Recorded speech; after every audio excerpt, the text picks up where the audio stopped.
Alguém precisa avisar essa novata que garçonete não dá palpite, o milionário disse em voz alta, e a sala inteira congelou. Ele não sabia que estava prestes a cometer o maior erro da vida.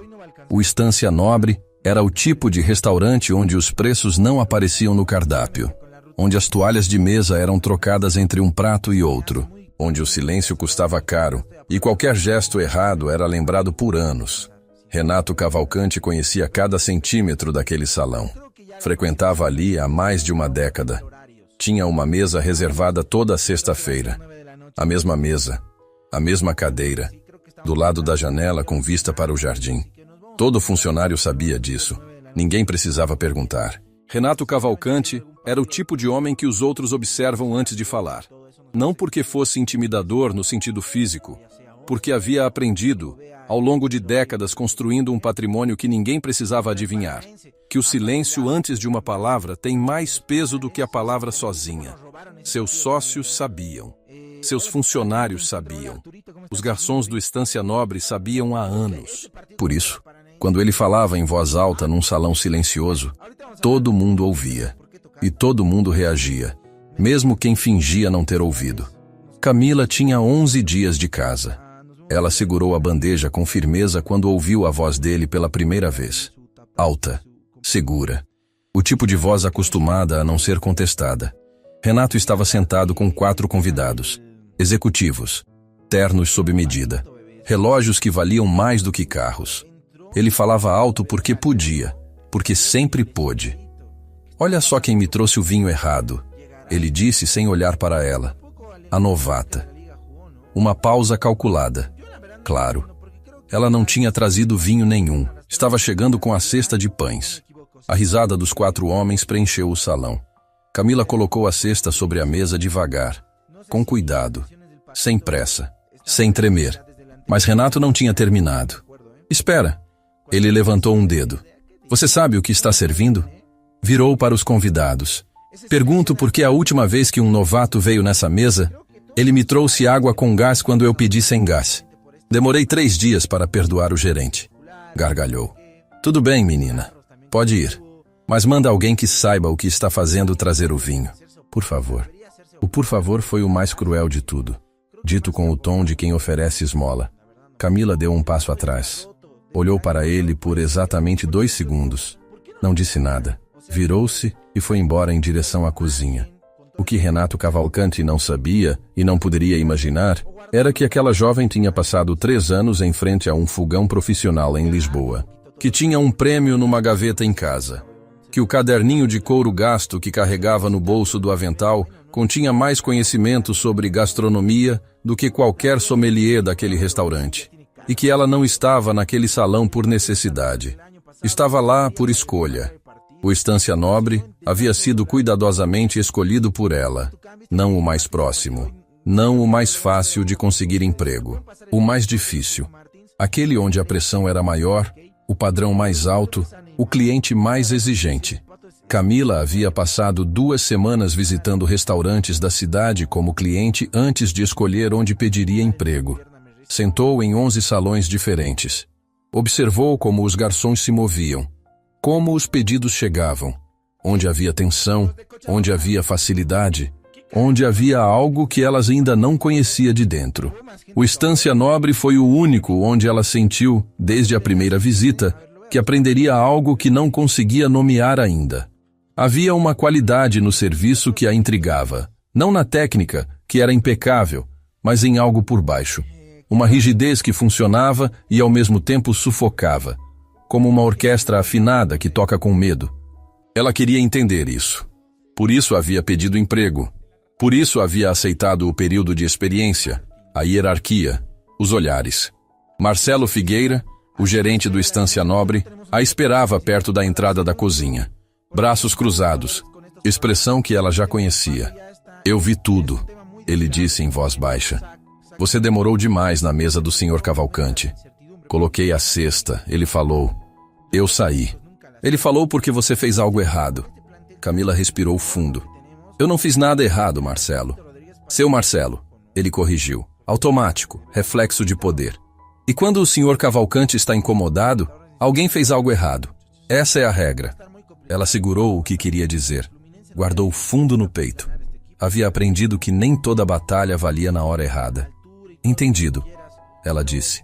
Marcelo desapertou um pouco os braços, satisfeito com a rendição. Você ainda está no período de experiência. Não preciso te lembrar disso. Não precisava. Mas lembrou assim mesmo. Flávia Costa passava por ali naquele momento. Garçonete veterana. 8 anos de casa. Ela ouviu tudo e não fingiu que não ouviu. Experiência é difícil para quem não tem talento. Ela disse para ninguém em especial, ajustando a bandeja na mão. E seguiu. Camila ficou parada por um segundo. Sentiu o peso das palavras. Sentiu o calor que sobe da garganta quando a injustiça a aperta. Mas não disse nada. Ainda não. Havia pelo menos 3 outras mesas ouvindo quando Flávia disse aquilo. Uma mulher de meia idade que almoçava sozinha levantou os olhos do prato por um segundo. Depois voltou a olhar para o garfo. Essa era a humilhação silenciosa que ninguém comentava.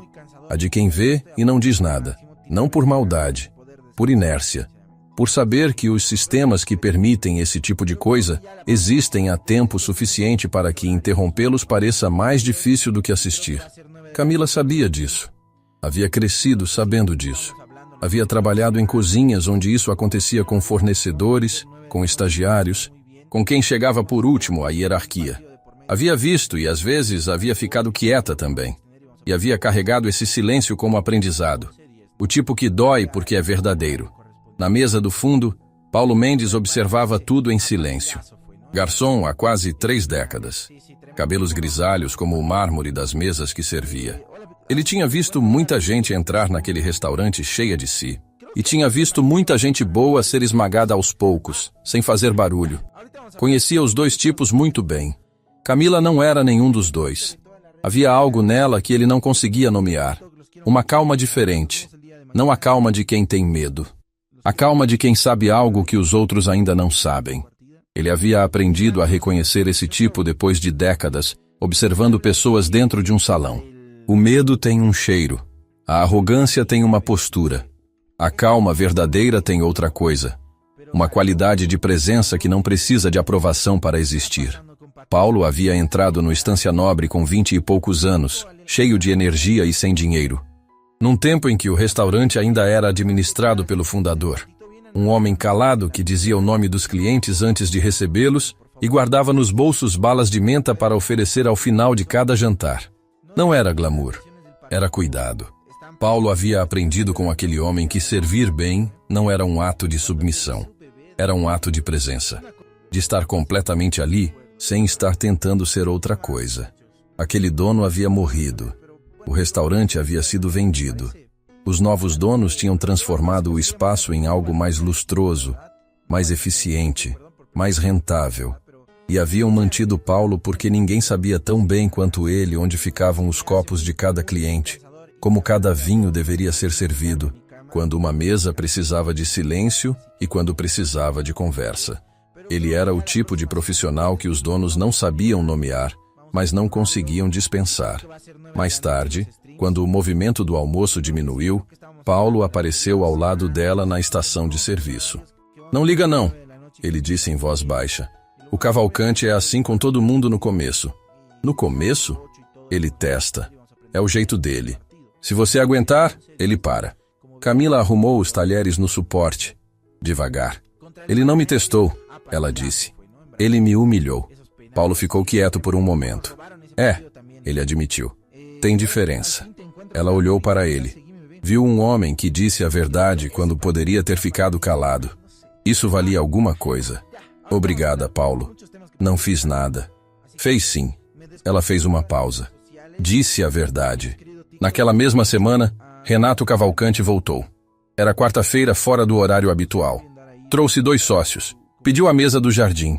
E quando viu Camila com a ficha de pedidos na mão, ele se virou para Marcelo e disse em voz alta o suficiente para que pelo menos 4 mesas ouvissem. "A novata ainda está aqui? Achei que você tivesse resolvido esse problema." Marcelo sorriu. Aquele sorriso tenso de quem não sabe se deve concordar.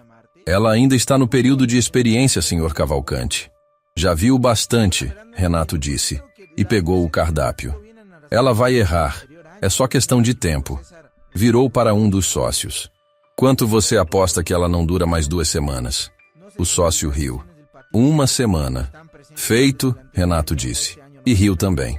Testemunhas. Pelo menos 6 mesas ouviram. Uma delas era formada por 3 mulheres que almoçavam juntas toda semana. Elas ouviram. Trocaram olhares. A do meio sacudiu levemente a cabeça. Outra era um casal em silêncio que não havia se falado muito durante o almoço. O homem ouviu a aposta e olhou para a própria mesa. A mulher ouviu e guardou.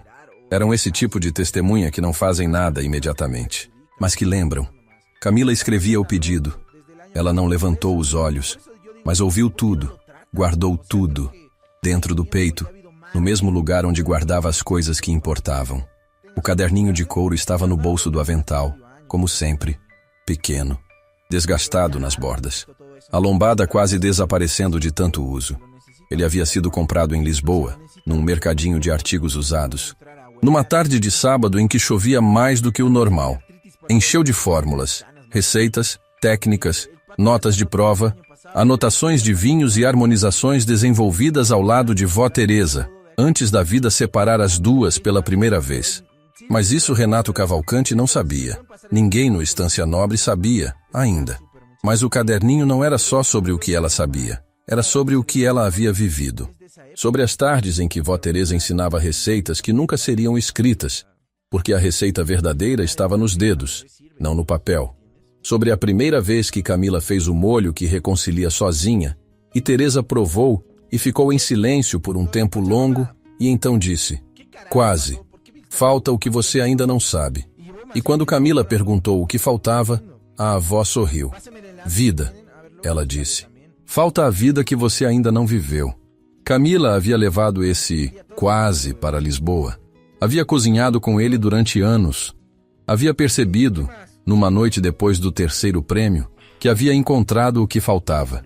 E havia ligado para a avó chorando no meio da madrugada para contar. Teresa havia atendido sem surpresa, como se estivesse esperando aquela ligação. "Eu sabia que você ia encontrar," ela disse. Sempre soube. Vó Teresa. O nome vinha sempre assim, inteiro, com reverência. Teresa Moura tinha cozinhado por 60 anos para todos que passaram pela sua vida.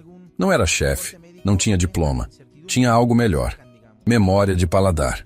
A capacidade de sentir o que faltava numa receita sem precisar de fórmula, de ajustar o sal pelo cheiro, de saber o ponto certo pelo som do óleo na frigideira. Camila cresceu ao lado daquelas mãos. Aprendeu que cozinhar era uma linguagem. Que cada prato dizia algo que as palavras não conseguiam. Desde que tinha altura suficiente para alcançar o fogão com a ajuda de um banquinho, ficava ao lado da avó observando. Não como criança que imita, como aprendiz que absorve. Teresa não ensinava com teoria. Ensinava com presença. "Sente o cheiro agora," ela dizia. "Esse é o momento. Não antes, não depois, agora." E Camila sentia. E guardava. As tardes na cozinha de vó Teresa eram o tipo de coisa que não se descreve facilmente para quem não esteve lá. O calor do fogão, o ritmo das panelas, a voz de Teresa que cantarolava às vezes sem perceber, baixinho, enquanto mexia alguma coisa que pedia paciência. O caderninho havia nascido ali, daquele hábito de anotar antes de esquecer. Primeiro as receitas, depois as observações. Por que aquele prato funcionava? O que havia naquela combinação de temperos que fazia alguém fechar os olhos na primeira colherada? Quando completou seus anos de formação na escola de gastronomia, saiu do Brasil, não com medo de falhar. Saiu com tudo que vó Teresa havia plantado nela. Em Lisboa, virou sous-chefe em 18 meses. Chefe executiva em 2 anos e meio. O restaurante recebeu um prêmio internacional que apareceu em revistas especializadas. Não havia sido fácil. Havia sido exaustivo, solitário nos momentos errados e absolutamente necessário. As cozinhas europeias tinham suas próprias hierarquias, seus próprios testes, seus próprios Renatos, pessoas que olhavam para uma jovem brasileira e viam o que ela não era antes de ver o que ela era. Camila havia aprendido com cada um deles, não com amargura, com atenção. O prêmio tinha uma cerimônia simples. Numa tarde de outono, Um chefe de uma comissão respeitada veio pessoalmente ao restaurante para entregar o certificado. Camila o recebeu com as mãos ainda levemente cheirando a ervas porque havia saído da cozinha direto para a sala. O chefe sorriu ao ver isso. É assim que deve ser, ele disse. Ela guardou o certificado dobrado dentro do caderninho naquela mesma noite. Não como vaidade, como evidência de que o caminho havia valido. Estava tudo no caderninho. Não na forma de troféus ou vanglória, na forma de receita, de processo, de 4 palavras que vó Teresa sempre repetia no final de cada prato que preparavam juntas. Faz com quem você ama. Quando a avó adoeceu, Camila voltou, sem avisar, sem alarde. Deixou a cozinha em Lisboa nas mãos de quem havia treinado. Despachou 2 malas e tomou o primeiro voo disponível. Ficou ao lado da avó pelos meses que se seguiram. Aprendeu tudo que ainda não sabia. Ouviu histórias que nunca seriam escritas em nenhum caderno. E quando vó Teresa foi para uma casa de cuidados onde as visitas eram diárias, Camila ficou no Brasil. Não queria voltar para Lisboa. Queria abrir alguma coisa aqui. Algo seu. Algo que fosse também da avó. Mas antes de abrir, queria entender o que estava do lado de fora da cozinha. O que o cliente sentia. O que o garçom via que o chefe nunca via. Queria o salão. Por isso havia pedido emprego no Estância Nobre. Não por dinheiro, por aprendizado. Ninguém sabia disso. E enquanto Renato Cavalcante apostava com seu sócio quanto tempo ela duraria, o caderninho de couro no bolso do avental já tinha mais páginas preenchidas sobre aquele restaurante do que qualquer avaliação publicada nos últimos 5 anos. Havia um padrão que ela observava com atenção especial. O que acontecia quando um cliente enviava um prato de volta? Como o garçom reagia? O que dizia? O que deixava de dizer? Como o rosto mudava no caminho da mesa à cozinha. Esse era o momento que mais ensinava.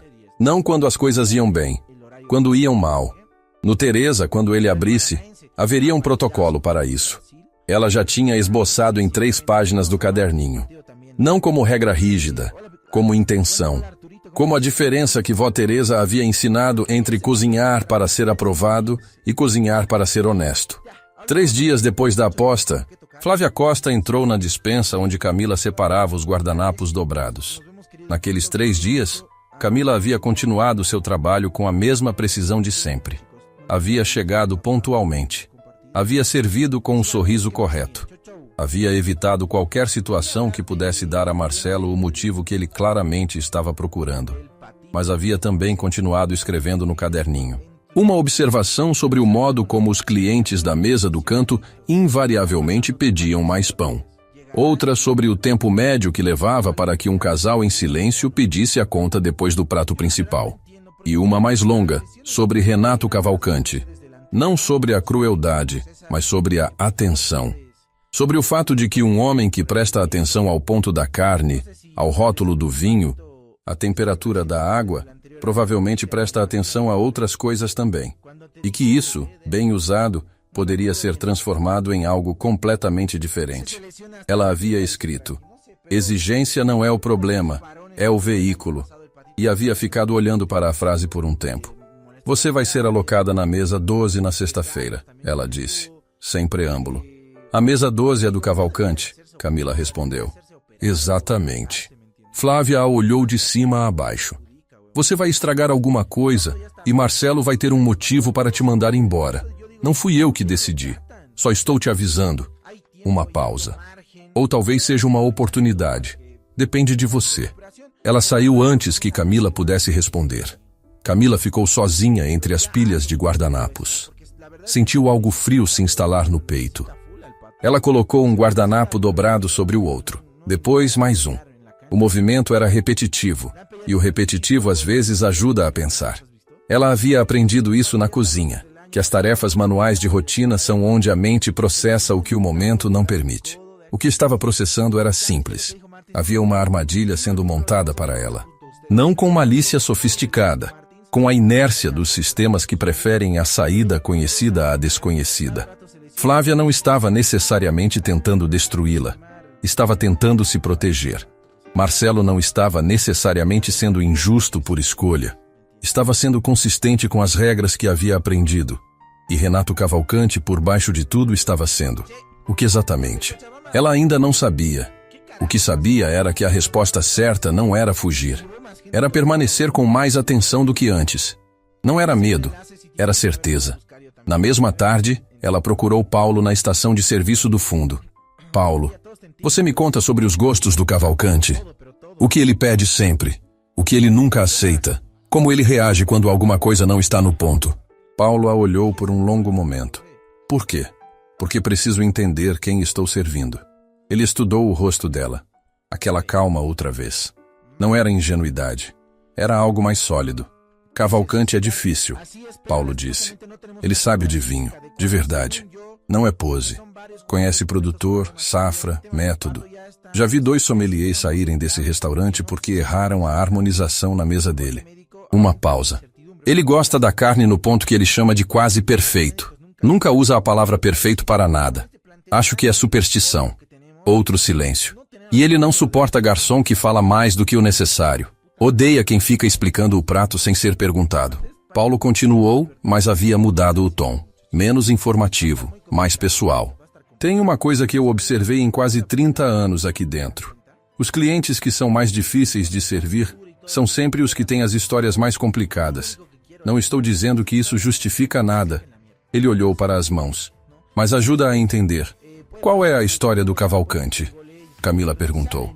Não sei ao certo. Sei que ele começou sem dinheiro. Sei que construiu o que tem em cima de muita coisa que não foi fácil. E sei que tem o tipo de insegurança de quem tem muito a perder e nunca esquece disso. Uma pausa. Pessoas assim testam. Não porque querem fazer mal, porque precisam saber com quem estão. Camila ficou quieta por um momento. Você tem simpatia por ele, ela disse. Tenho respeito por ele. Paulo corrigiu. São coisas diferentes. Camila anotou tudo, no caderninho, com caneta fina. Tem mais? Ela perguntou. Paulo pensou por um momento. Tem. Ele observa como o garçom se move. Se você tropeça nas palavras, ele percebe. Se você está nervosa, ele percebe. É o tipo que não faz perguntas. Acumula evidências. Paulo cruzou os braços. E há uma coisa que todo mundo no Estância Nobre sabe, mas ninguém fala. Quando ele trata alguém muito mal, é porque está com medo de alguma coisa. Não sei do que, mas é um padrão. Paulo olhou para o caderno, para a caligrafia miúda, para as páginas que pareciam ter vivido muitas cozinhas. Você vai enfrentar ele, Paulo disse. Não era pergunta. Camila fechou o caderninho e o guardou no bolso. Ainda não. Naquela noite, ela abriu o caderninho na mesa pequena em casa. Folheou até encontrar as anotações de Lisboa, as curvas de temperatura, as notas de harmonização, as fórmulas de redução que levavam 2 horas no fogão. E no meio de tudo, colada com fita adesiva amarelada, a receita de Vó Teresa para o molho que ela chamava de o molho que reconcilia, feito com ervas do quintal, caldo de osso e paciência. Ela leu devagar, tocou o papel com a ponta dos dedos. Ainda não. Ela repetiu em voz baixa. Mas em breve. Sexta-feira chegou com a mesa 12 reservada. O salão do Estância Nobre estava cheio como sempre. Mesas ocupadas. Música suave ao fundo. Copos brilhando sob as luminárias suspensas. Renato Cavalcante chegou às 8:02. 6 pessoas no grupo. 2 sócios que Camila já conhecia. 2 homens que ela não reconhecia. E uma mulher que chegou por último, com bloco de anotações na mão e olhos que varriam o ambiente com atenção profissional. Jornalista. Camila reconheceu o tipo, a forma de olhar, de registrar discretamente. Era do tipo que guarda tudo. Marcelo a interceptou antes que ela chegasse à mesa. Você, mesa 12. Ele disse isso como se fosse um teste, como se estivesse esperando que ela recuasse. Ela não recuou. Camila havia chegado 30 minutos antes do início do turno naquela sexta. Havia percorrido a sala devagar, com o caderninho na mão. Verificou a posição das mesas, a distância entre a mesa 12 e a estação de serviço, o ângulo de visão entre a cozinha e o salão. Havia revisado as anotações de Paulo. Havia testado o suporte para a bandeja na estação mais próxima. Era o tipo de preparação que nenhum cliente jamais veria. E era exatamente esse o ponto. Caminhou até a mesa com a ficha de pedidos e o sorriso profissional que havia aprendido não nas escolas de gastronomia, mas com Vó Teresa que dizia sempre: quando você serve alguém, você não está abaixo, você está presente. Boa noite, ela disse para a mesa. Meu nome é Camila. Estou à disposição desta mesa esta noite. Renato levantou os olhos do cardápio. A surpresa durou meio segundo. Depois foi substituída por algo que ela conhecia bem. Aquele sorriso calculado. O de quem acredita ter a situação completamente sob controle. Ah, ele disse. A novata. Virou para os sócios. Disse que ela ia aparecer. Um dos sócios sorriu. O outro olhou para a mesa. A jornalista não sorriu. Apenas observou. O senhor gostaria de começar com a carta de vinhos? Camila perguntou. Depende, Renato disse. Você entende alguma coisa de vinho? Uma pausa. Um pouco, ela respondeu. Ele riu, curto, afiado. Um pouco não serve nessa mesa. Pegou a carta de vinhos ele mesmo. Começou a folhear. Pode deixar que eu mesmo escolho. Ela não se moveu. Posso sugerir algo fora da carta, se o senhor quiser. Silêncio. Ele parou de folhear. Olhou para ela. Aquela pausa onde o ar muda de temperatura. Fora da carta. Sim. O que você sugeriria? E ali Camila cometeu o erro que mais tarde ela mesma admitiria ter sido um erro. Não de julgamento, de timing. Ela respondeu com convicção demais, rápido demais, antes de ter toda a informação que precisava. Temos uma reserva de um produtor da Serra Gaúcha que chegou essa semana. Não está na carta ainda. Para o menu desta noite, eu apostaria nessa harmonização. Renato colocou a carta de vinhos na mesa. Você apostaria? Sim. Que interessante. Ele sorriu para os convidados. Depois olhou para ela. E se eu quiser outra coisa? O senhor tem toda a liberdade. Ótimo. Ele pegou a carta de volta. Então eu quero o Bordeaux que está na página 4. Uma pausa deliberada. Como eu sempre peço. Camila escrevia o pedido. Não argumentou. Mas quando foi buscar o vinho, Paulo a interceptou no corredor. Ele não pediu o Bordeaux por semanas, Paulo disse em voz baixa. Estava evitando. Acho que teve uma decepção com a última garrafa. Camila parou, respirou, e entendeu que havia se movido antes da hora. Havia oferecido a sugestão sem ter todas as peças. Informação que Paulo sabia e ela não sabia, porque não havia perguntado com profundidade suficiente. Ela voltou à mesa. Senhor Cavalcante. A voz dela era firme. Calma. Peço desculpas. Eu cometi um erro há pouco. Ele levantou os olhos. Ofereci uma sugestão sem ter todas as informações de que precisava. O Bordeaux que o senhor pediu, me permite confirmar a garrafa com o nosso sommelier antes de servir? Quero garantir que esteja exatamente como o senhor merece. Um silêncio longo. O tipo de silêncio que uma sala inteira percebe, mesmo sem saber o que está acontecendo. Ela acabou de admitir que errou. O sócio da direita sussurrou para o da esquerda.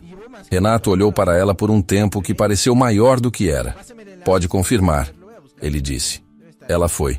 E quando voltou com a garrafa correta, verificada com o sommelier Dirceu, que havia confirmado que aquela safra específica estava em ponto ideal, ela serviu sem uma palavra a mais.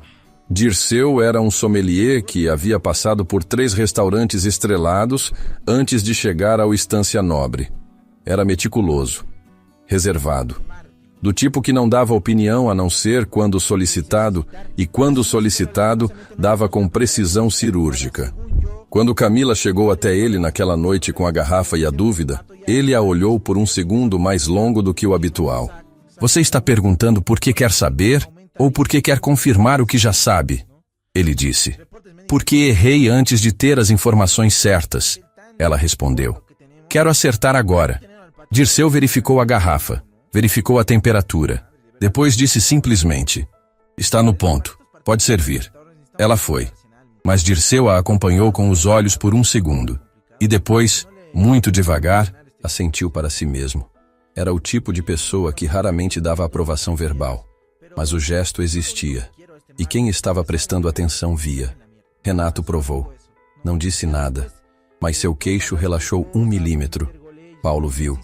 Camila viu. A jornalista viu. O jantar avançou. A mesa 12 pediu o menu de degustação completo. Camila coordenou os pratos com precisão. Não falou mais do que o necessário. Não explicou nada sem ser perguntada. Mas quando Renato perguntou sobre o terceiro prato, Um robalo com redução de ervas? Ela respondeu com um detalhe técnico que fez um dos convidados se inclinar para a frente. Como você sabe disso? O convidado perguntou. Estudei gastronomia, ela disse simplesmente. E virou-se para verificar a próxima sequência de pratos.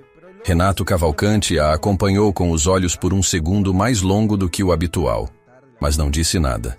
Ao final do jantar, quando Camila estava recolhendo as últimas peças da mesa, Renato se levantou. Os convidados conversavam entre si. Ele caminhou até ela e parou ao lado. Baixou a voz. Você estudou onde? Ela não esperava a pergunta direta. Ficou quieta por um instante. Em Portugal. Ela respondeu. Chefe? Sim. Ele olhou para ela com uma expressão que ela não conseguiu nomear imediatamente. Não era admiração. Não era desprezo. Era algo entre os dois. O olhar de alguém que está recalculando. E o que você está fazendo aqui? Aprendendo, ela disse. Ele não respondeu imediatamente. Depois, muito devagar, quase como se fosse para ele mesmo. Que desperdício! E foi embora. Camila ficou parada por um momento. Sentiu a palavra pegar. Não como insulto desta vez, como algo mais complexo. Como se ela tivesse sido vista pela primeira vez, mas da forma errada. Como se desperdício fosse um elogio que continuava sendo uma diminuição. Há pessoas que elogiam e ainda assim diminuem. O valor não pertence a quem o nomeia. Paulo apareceu ao lado dela quando os convidados foram embora. Como foi? Ele me chamou de desperdício. Paulo ficou quieto, mas desta vez quis dizer outra coisa. Ela acrescentou.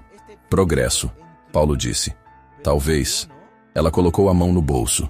Sentiu o caderninho. Ou talvez ele só tenha descoberto que existe algo que ele não sabe sobre mim. Na semana seguinte, Renato Cavalcanti voltou mais cedo do que o costume. Não trouxe convidados. Veio sozinho e pediu para ser atendido por Camila.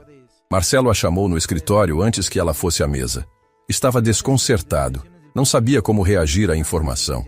O senhor Cavalcanti pediu especificamente por você, ele disse, como se a frase não fizesse sentido. Entendido. Eu não sei o que você fez. Servi bem, ela disse. É tudo. Marcelo fechou a boca. Ela foi à mesa. Renato estava com um tablet na mão e uma xícara de café que não havia sido tocada. Quando ela chegou, ele colocou o tablet para baixo. Você disse que está aprendendo. Ele começou, sem preâmbulo. Disse. Aprendendo o que especificamente? Ela se sentou na cadeira à frente, sem ser convidada. Ele franziu levemente o senho. Ela não recuou. O que o cliente sente quando é servido? O que o garçom vê que o chefe não vê? A diferença entre um prato tecnicamente correto e um prato que faz alguém querer voltar. Renato ficou olhando para ela por um segundo mais longo. Você já abriu antes? Não. Como você sabe que sabe? A mesma razão que qualquer chefe sabe que um prato está certo antes de alguém provar. Uma pausa. Porque aprendi a confiar no que desenvolvi. E aprendi a reconhecer quando não sei. Essa segunda parte é a mais rara, ele disse. Eu sei. Renato ficou quieto. Por que isso importa para você? Porque vou abrir um restaurante. Silêncio. Aqui, na cidade. Ele olhou para ela. Estudou o rosto. Aquela calma. Aquela coisa que não era arrogância, mas tampouco era humildade falsa. Você tem capital? Suficiente. Localização? Estou analisando. Ele pegou a xícara de café. Bebeu um gole. Colocou de volta. E o que você está fazendo neste restaurante especificamente? Aprendo mais aqui do que aprenderia em qualquer outro lugar da cidade. Uma pausa. Porque aqui os clientes são exigentes. E exigência é o melhor professor. Ele a olhou por um longo momento. Você me usou como professor. O senhor me deu muito a observar, sim. Algo passou pelo rosto de Renato Cavalcanti que ela não havia visto antes. Não era ofensa. Era quase uma fagulha. Respeito, irritação, as duas coisas juntas. Ele colocou a xícara na mesa. Eu disse para Marcelo que você não duraria 2 semanas. Eu sei, eu ouvi. Faz quanto tempo que você está aqui? 4 semanas e 3 dias. Ele assentiu lentamente, como quem processa uma conta que não fechou como esperava. E você não vai embora. Não. Uma pausa. A não ser que me mandem. Outra pausa. Mais longa desta vez. Me conta sobre o restaurante que você vai abrir, ele disse. A conversa durou 40 minutos. Ele fez perguntas cirúrgicas. Ela respondeu com precisão. Em algum momento, ela abriu o caderninho e mostrou uma das páginas. Não as receitas. As anotações sobre o serviço, sobre o que havia observado nas últimas semanas. Em determinado momento, Renato havia cruzado os braços e a olhado com uma expressão que ela levou 1 segundo para decodificar. Não era mais ceticismo. Era algo próximo de genuína curiosidade. A de quem encontra em outra pessoa um rigor que reconhece em si mesmo, mas não esperava encontrar ali. Você criou um sistema, ele disse por fim. Ainda estou criando. Mas tem a estrutura. Tenho a intenção. A estrutura vem do trabalho. Ele assentiu, como alguém que ouviu algo que já sabia, mas que precisava confirmar de fora para crer completamente. Ele leu, devagar, com atenção real. Você escreveu sobre a minha mesa, ele disse, e sobre todas as outras. Ele virou mais uma página, leu mais. Quando terminou, devolveu o caderninho sem dizer nada. Mas havia algo diferente na forma como o fez. Com cuidado, como se o objeto tivesse mais peso do que o tamanho sugeria. Ele pediu a conta. Deixou uma gorjeta que era 3 vezes o valor do café. E quando se levantava para ir, disse, sem olhar para ela, eu disse que você era um desperdício aqui. Uma pausa. Me enganei. Ela o viu sair pelo corredor. Sentiu algo se deslocar no peito. Não alívio. Não vitória. Algo mais sutil. Reconhecimento, talvez. Mas o que aconteceu na semana seguinte não era uma resolução. Era um recomeço. Renato Cavalcante voltou na sexta seguinte com seus convidados habituais. E tudo o que havia acontecido entre eles na quarta, a conversa, o caderninho, os 40 minutos, parecia ter sido varrido. Ele estava diferente na presença dos outros. Maior, mais ruidoso. O poder voltava como roupa que ele vestia para o grupo. Rodrigo Matos estava na mesa. Um dos sócios mais próximos de Renato. Camila o havia visto algumas vezes. Era o tipo que ria 1 segundo depois de Renato rir, sempre com atraso calculado. A garçonete-chefe, Rodrigo disse quando ela chegou, com aquele sorriso que não era sorriso. Renato não corrigiu. Renato me contou que você vai abrir um restaurante, Rodrigo continuou, folheando o menu sem olhar para ela. Com o dinheiro de quem? De quem te contratou aqui? Uma gargalhada. De Rodrigo, de mais um. Renato bebeu água. Camila escrevia o pedido. Você ia competir com a gente? Rodrigo continuou. Um restaurante de chefe garçonete? Outra gargalhada. Isso eu quero ver. Você verá, ela disse simplesmente, sem animosidade, como se fosse um fato estabelecido. Havia uma qualidade nessa frase que Rodrigo não havia esperado. Não era desafio. Era simples declaração de realidade. O tipo que não precisa de emoção, porque a emoção seria um excesso.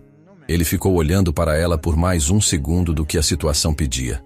Algo no rosto dele hesitou, como quando alguém tenta acionar um mecanismo que funcionou sempre e descobre que o mecanismo não está mais disponível. Rodrigo parou de rir. Olhou para ela.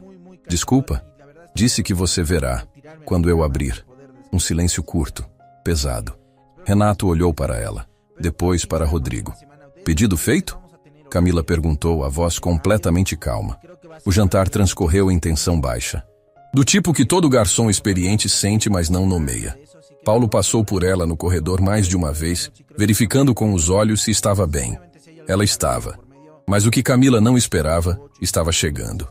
No fim do jantar, quando os pratos do principal já haviam sido recolhidos e o serviço de sobremesa estava sendo preparado, Rodrigo chamou Marcelo, em voz alta, para que a sala ouvisse. Essa garçonete foi desrespeitosa com a nossa mesa. Marcelo chegou em 30 segundos. Senhor Rodrigo, ela respondeu de forma inadequada. Fez um comentário desnecessário. Camila estava parada ao lado da mesa, sem bandeja, sem ficha, apenas ouvindo. Ela disse que eu veria quando ela abrisse um restaurante. Rodrigo sorriu para os convidados como se contasse uma piada, como se fosse uma ameaça. Não foi ameaça, Camila disse, a voz tranquila, clara. Foi uma previsão. Camila. O tom de Marcelo era uma ordem. Eu estava sendo honesta, ela continuou. Camila, basta. Ela ficou quieta, mas o que havia sido dito estava no ar. Toda a mesa ouviu. 3 mesas próximas também. Renato Cavalcanti olhou para ela durante todo aquele tempo. Não disse nada. Depois do jantar, Marcelo a chamou ao escritório. Desta vez, com a porta fechada. Você sabe o que acontece se o Sr. Cavalcanti solicitar sua demissão? Sei. Então por que você fez isso? Ela pensou por um momento. Porque Rodrigo mentiu. Disse que eu fui desrespeitosa. Não fui. E eu não vou confirmar uma mentira com silêncio. Marcelo fechou os olhos por um segundo. Isso não é sobre quem tem razão, Camila. É sobre quem tem poder. Com todo o respeito, Marcelo, é exatamente sobre quem tem razão. Ela colocou a mão no bolso, sentiu o caderninho. E um dia essa distinção vai importar para você também. Ela havia dito aquilo sem calcular o peso. Às vezes as frases mais verdadeiras saem antes que você decida dizer. Marcelo havia ficado em silêncio por um momento que ela não havia esquecido. Não o silêncio de quem está com raiva. O silêncio de quem foi atingido por algo que reconhece. Ela havia saído do escritório sem olhar para trás. Ele a dispensou sem resposta. Camila saiu do escritório e encontrou Paulo no corredor. Ele estava preocupado. Ela podia ver. Foi longe demais, ele disse. Talvez. Não talvez. Foi. Marcelo vai procurar um motivo agora.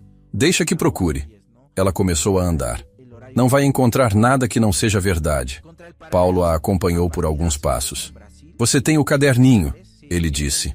Não como pergunta. Tenho. Ele tem o que você precisa? Ela parou. Olhou para o amigo. O primeiro amigo real que havia feito naquele lugar. Ele tem tudo o que eu preciso. Na semana seguinte, a jornalista voltou. Sozinha desta vez. Sem Renato, sem convidados. Pediu uma mesa pequena perto da janela e ficou ali por 2 horas tomando chá e fazendo anotações. Quando Camila foi até sua mesa pela segunda vez, a jornalista olhou para ela com aquele olhar que guarda tudo. Você foi a garçonete na mesa do Cavalcanti semanas atrás. Fui. Eu sou Lívia Saraiva. Escrevo sobre negócios e cultura gastronômica. Camila colocou o bule de chá na mesa. Eu sei quem a senhora é. Lívia levantou uma sobrancelha. Sabe, acompanho o seu trabalho. A senhora escreveu o perfil do chefe Andrade há 2 anos. E a reportagem sobre restaurantes que fecham no 1º ano. Lívia a olhou por um longo momento. Você não é só garçonete. Não. Posso perguntar o que você é? Camila ficou quieta por um segundo. Alguém aprendendo. Lívia sorriu. A primeira vez que Camila a viu sorrir. Posso te ligar quando tiver algo para contar? Camila colocou um guardanapo dobrado ao lado do bule. Pode. O evento corporativo chegou numa sexta com o salão especialmente cheio. 3 mesas juntas no centro para um grupo de mais de 20 executivos. Renato Cavalcanti entre eles, como anfitrião. Era o tipo de noite em que tudo podia acontecer. E aconteceu. Camila coordenava o serviço da mesa central junto com Flávia e outro garçom chamado Rafael. O movimento era intenso. Os pratos saindo em ritmo rápido, as conversas altas. Renato discursava entre os pratos, ria. Controlava o ambiente com a precisão de quem havia feito isso centenas de vezes. Em algum momento, um dos convidados levantou o copo em direção a ele, um brinde improvisado. E Renato respondeu com uma fala que arrancou risadas de todos. Era um homem completamente no seu elemento. Flávia tropeçou. Não foi culpa de ninguém. O piso estava levemente úmido de uma reposição de água feita minutos antes. Flávia perdeu o equilíbrio, e a bandeja com 3 pratos de entrada escorregou para o lado. Não caiu. Ela se segurou. Mas o ruído foi suficiente para interromper o discurso de Renato. Ele se virou. E Flávia, desequilibrada, com a bandeja na mão, olhou diretamente para Camila como se fosse culpa dela. Você esbarrou em mim, Flávia disse. Rápido. Automático. Não era verdade. Camila estava a 2 metros de distância, mas havia mais de 20 pares de olhos olhando. E Marcelo havia chegado correndo. E Renato Cavalcanti estava com o microfone na mão, os olhos fixos na cena. Ela esbarrou em você? Marcelo perguntou para Flávia. Eu vi, Flávia disse. Camila ficou quieta por um segundo. Respirou. 1 vez, 2. E naquele segundo de silêncio, entendeu que o momento havia chegado. Não porque havia planejado assim, Mas por que estava ali, naquele salão, com aquelas pessoas? E a verdade estava prestes a ser soterrada por conveniência. Ela deu um passo à frente. Não foi o que aconteceu, ela disse. A voz calma, clara, para que todos ouvissem. Marcelo a olhou. Camila, não foi o que aconteceu. Ela repetiu. Eu estava a 2 metros da Flávia. O piso estava úmido do lado esquerdo da mesa central. A Flávia tropeçou. Eu não esbarrei em ninguém. Silêncio. Renato baixou o microfone. Isso é o que você viu? Marcelo perguntou. A voz controlada, mas tensa. É o que aconteceu. Flávia estava vermelha. Rodrigo, que estava sentado perto do fim da mesa, se inclinou. A garçonete está discutindo com o gerente na frente de todo mundo. Ele disse para o homem ao lado, alto o suficiente para ser ouvido. Não estou discutindo, Camila disse virando-se para ele. Estou corrigindo. Um silêncio diferente. O tipo que muda a temperatura do ar. Renato Cavalcante se levantou. Todo mundo olhou. Ele caminhou até o centro, devagar, sem pressa, com o andar de quem está tomando uma decisão a cada passo. Parou a 2 metros de Camila. Olhou para ela. Depois, para Flávia. Depois, para o piso. Agachou-se. Tocou o piso com a palma da mão. Levantou-se. O piso está úmido aqui, ele disse. Para Marcelo. Não como pergunta. Havia algo quase ritual naquele momento. Um homem que havia passado anos exercendo poder de formas que ele mesmo reconhecia agora como injustas, agachando-se para verificar um fato simples antes de emitir qualquer julgamento. Camila viu isso. Notou. Guardou. Não como vitória, como dado, como mais uma linha no caderninho, que ela ainda não havia escrito, mas que escreveria mais tarde, naquela noite, no silêncio do apartamento. Quando as pessoas mudam, costumam mudar primeiro nas coisas pequenas. Presta atenção nas coisas pequenas. Marcelo abriu a boca. Fechou.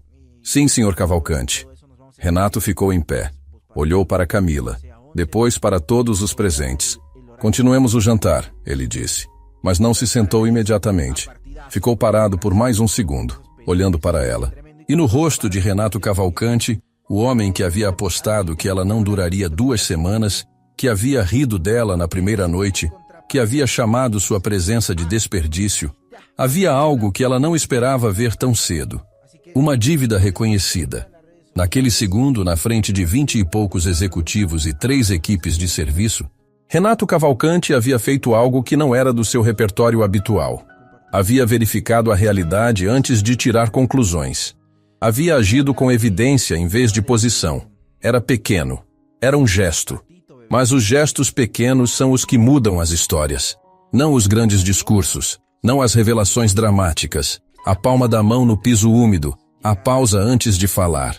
Camila havia aprendido isso com vó Teresa também, que as grandes transformações chegam através de momentos pequenos, que o fogão não muda o sabor de um prato com um gesto grandioso, muda com um ajuste de temperatura, com um segundo a mais de atenção.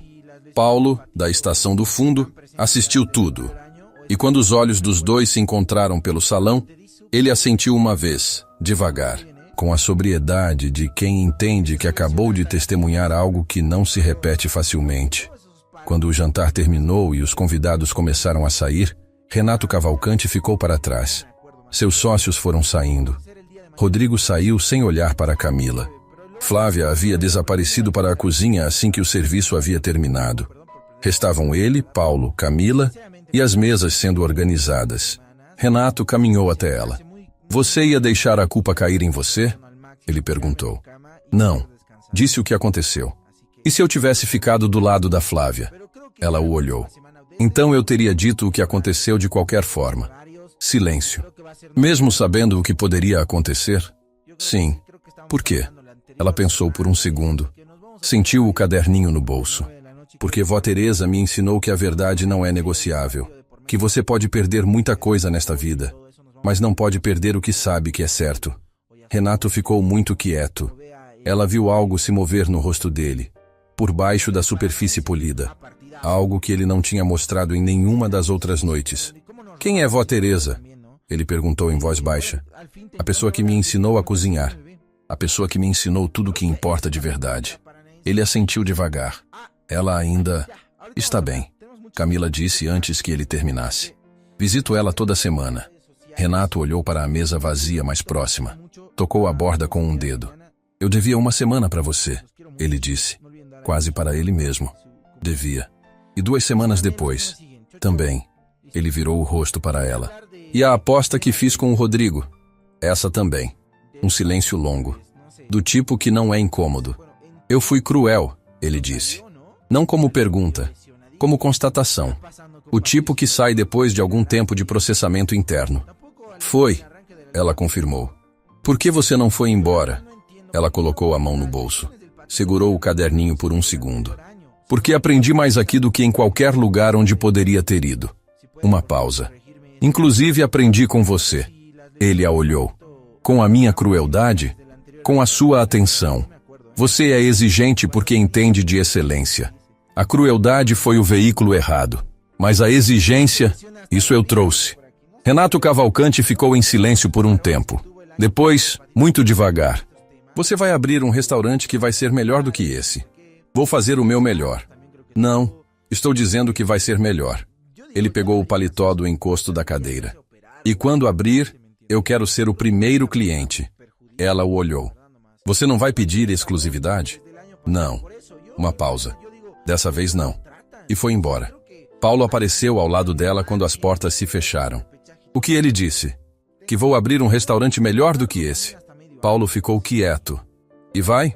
Camila olhou para o salão vazio, para as mesas organizadas, para os copos refletindo a luz baixa, para o lugar onde havia aprendido mais nos últimos meses do que esperava. Sim, ela disse. Mas ainda não. Dias depois, Renato voltou com uma proposta. Invisto no seu restaurante, ele disse. 50% de participação. Você opera. Eu capitalizo. O ar entre eles ficou diferente. Camila olhou para ele, para o rosto que ela havia aprendido a ler nas últimas semanas. Não, ela disse. Ele piscou. Não preciso do seu dinheiro. Era uma recusa que ela havia processado mentalmente por dias. Não porque tivesse dúvida. Porque sabia que a oferta viria. Havia visto o padrão em Renato, o homem que, quando encontrava algo que admirava, queria aproximar, possuir no sentido mais amplo, não com maldade, com o instinto de quem havia construído tudo o que tinha através do controle. Mas o Teresa não podia ter 2 donos. Não por ego, não por vaidade. Porque a cozinha que ela havia imaginado para aquele lugar precisava de uma voz singular, a voz de vó Teresa, a voz das noites em Lisboa, a voz do caderninho. E nenhuma dessas vozes cabia num acordo de 50%. Eu sei que você tem capital, mas com o meu nome, com o seu nome vem a sua voz. Ela não endureceu. Falou como se fosse simples. E eu preciso que essa cozinha tenha só uma voz. Um silêncio longo. Tudo bem, ele disse por fim. Mas ela viu algo mudar no rosto dele. Não raiva. Algo mais difícil de nomear. Como quem estava acostumado a ser a solução e descobriu que não era necessário. Mas o que eu estou oferecendo? Já respondi. Ela disse gentilmente. E foi isso. Na semana seguinte, Lívia Saraiva publicou um texto curto numa plataforma de jornalismo gastronômico. Não sobre o jantar. Sobre o que havia observado nas semanas em que frequentara o Estância Nobre. Sobre a garçonete com um caderninho de couro que anotava tudo. Sobre a chefe que havia voltado de Lisboa para aprender o que nenhuma escola ensinava. Não havia nome. Mas quem estava no salão naquela noite do jantar corporativo sabia. Rodrigo Matos leu o texto e ligou para Renato. Ela vazou informação do restaurante para a imprensa. Ela não fez nada disso, Renato disse. Lívia estava lá observando por conta própria.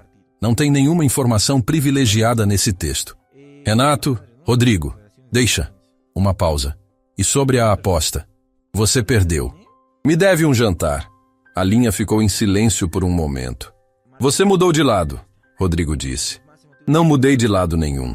Aprendi a ler a situação corretamente. Uma pausa. É o que a gente faz quando erra. Renato desligou. No Estância Nobre, Marcelo chamou Camila ao escritório novamente. Desta vez havia algo diferente na postura dele. Menos rigidez. Como alguém que passou uma noite reprocessando.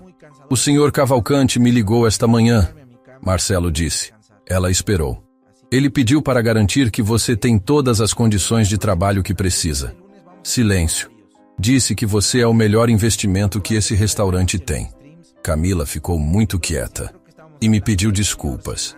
Marcelo continuou, mais baixo. Por algumas coisas. Uma pausa. Inclusive pelo modo como eu tratei você no começo. Ela o olhou. Não precisa de desculpas, Marcelo. Eu precisava dar. Ele assentiu devagar. E outra coisa. Abriu uma gaveta. Colocou um envelope na mesa. Isso é do gerente geral. Um bônus de permanência. Você completou 3 meses. 3 meses. Ela havia chegado para ficar 3 meses.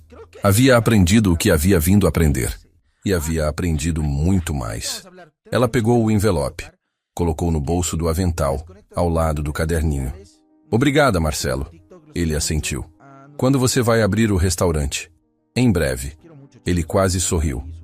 Posso te pedir uma mesa na abertura? Ela o olhou. Pode. Paulo estava esperando do lado de fora quando ela saiu. Foi bem? Ele perguntou. Foi. Ela caminhou ao lado dele pelo corredor. Paulo, quando eu abrir o restaurante, eu quero que você seja o maître. Ele parou. Ficou olhando para ela. Eu sou garçom há quase 30 anos. E sabe mais sobre o que o cliente sente do que qualquer chefe que conheço. Ela parou também. Você me tratou com respeito quando não precisava. Você pagou um preço por isso. Você me disse a verdade quando era mais fácil ficar calado. Uma pausa. Eu preciso disso no salão do meu restaurante. Paulo ficou quieto por um longo momento. Os olhos ficaram um pouco úmidos, mas ele virou o rosto de lado antes que ficasse evidente. Pode ser que eu diga sim, ele disse por fim. Pode ser que eu já saiba a resposta, ela respondeu. E sorriu. Semanas depois, o restaurante abriu. Os preparativos haviam durado 4 meses. Não porque fossem complexos demais, porque Camila havia insistido em fazer cada etapa direito. Não havia acelerado para abrir antes. Não havia comprometido nenhum detalhe por questão de custo. Quando o espaço na rua com árvores ficou disponível, ela o reconheceu imediatamente como o lugar certo. Não pela localização estratégica, pela luz que entrava pela janela da frente às 3 da tarde. Havia luz boa naquele espaço. O tipo que faz a comida parecer o que ela é. A cozinha havia sido montada com as especificações que ela havia desenhado em páginas do caderninho durante os meses no Estância Nobre. Não a maior do mundo, não a mais equipada, a funcional, aquela que permite que 2 pessoas trabalhem juntas sem tropeçar, que a sequência de pratos flua sem caos, que o silêncio da concentração seja possível nos momentos que pedem concentração. O menu havia levado mais tempo do que tudo o resto. Ela havia cozinhado para Paulo 3 vezes antes de decidir. Havia cozinhado para Lívia Saraiva uma vez, não como teste, mas porque Lívia havia perguntado se podia provar antes de escrever qualquer coisa. Havia cozinhado para a avó Teresa, que comia devagar, com os olhos fechados às vezes, e dizia ao final, esse está, ou, esse ainda não, esse ainda não, havia se aplicado a 4 pratos que Camila havia tirado do menu antes da abertura. Esse está, havia se aplicado a todos os que ficaram. Não havia nome pomposo. Não havia campanhas de mídia. Havia um espaço pequeno numa rua com árvores, com mesas de madeira clara e luminárias baixas e um cardápio que mudava toda semana conforme o que havia de melhor nos mercados locais. O nome no letreiro era simples. Teresa. A abertura foi silenciosa. 12 mesas. Reservas completas para o primeiro mês porque Lívia Saraiva havia escrito um segundo texto, desta vez com o nome, que circulou entre os leitores certos. Na noite de abertura, Renato Cavalcante chegou às 8, sozinho.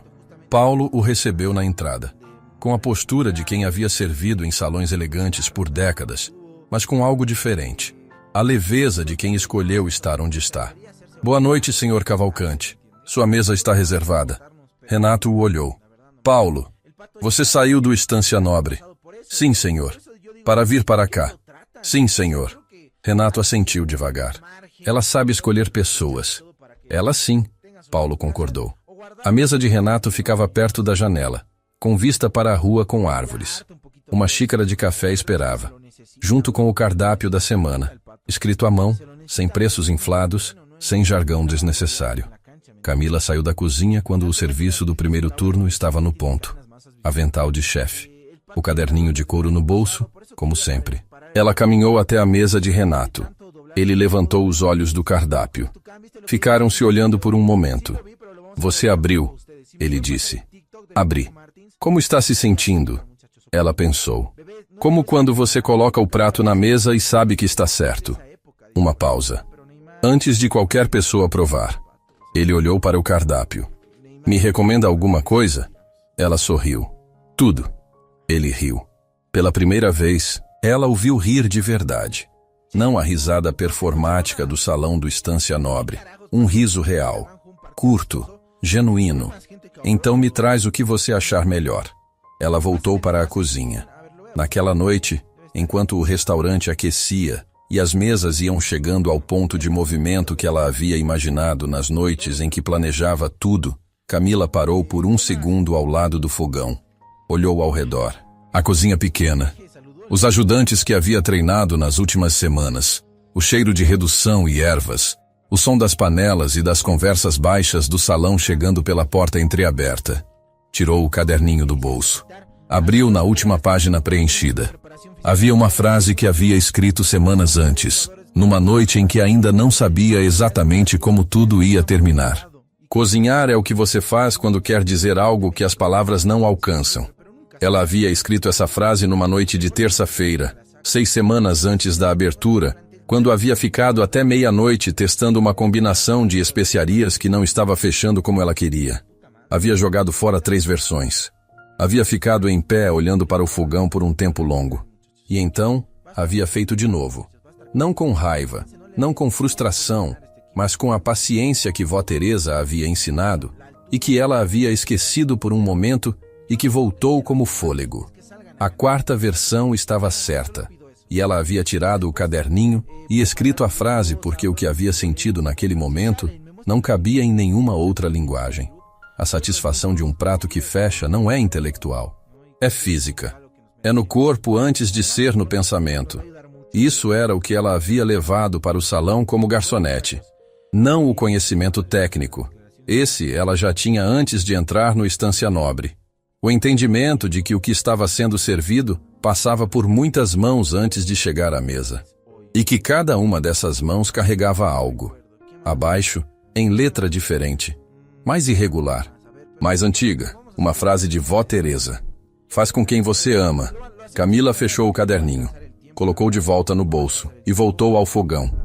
3 semanas depois da abertura, o Teresa estava com reservas para 2 meses à frente. Lívia Saraiva publicou um perfil completo. Desta vez com entrevista, com fotos do espaço, com a história da chefe que havia voltado de Lisboa para aprender a servir e havia terminado abrindo o lugar mais esperado da temporada. O texto circulou. Muito. Renato Cavalcante o compartilhou em sua rede profissional com uma linha. Eu disse que ela abriria algo que valeria a pena. Estava errado sobre o prazo. Devia ter dito que seria imediato. O ritmo de um restaurante nos primeiros meses tem uma qualidade diferente dos meses seguintes. Há uma adrenalina que não é sustentável e que não deve ser. É o tipo de energia que abre portas, que atrai atenção, que cria a primeira impressão que importa. Depois vem o trabalho real, a consistência. O dia em que tudo deu certo versus o dia em que metade das coisas deu errado e você entrega os mesmos pratos com o mesmo cuidado a si mesmo. Camila havia aprendido isso com o chefe de Lisboa. Excelência não é o pico, ele disse uma vez. Excelência é o piso.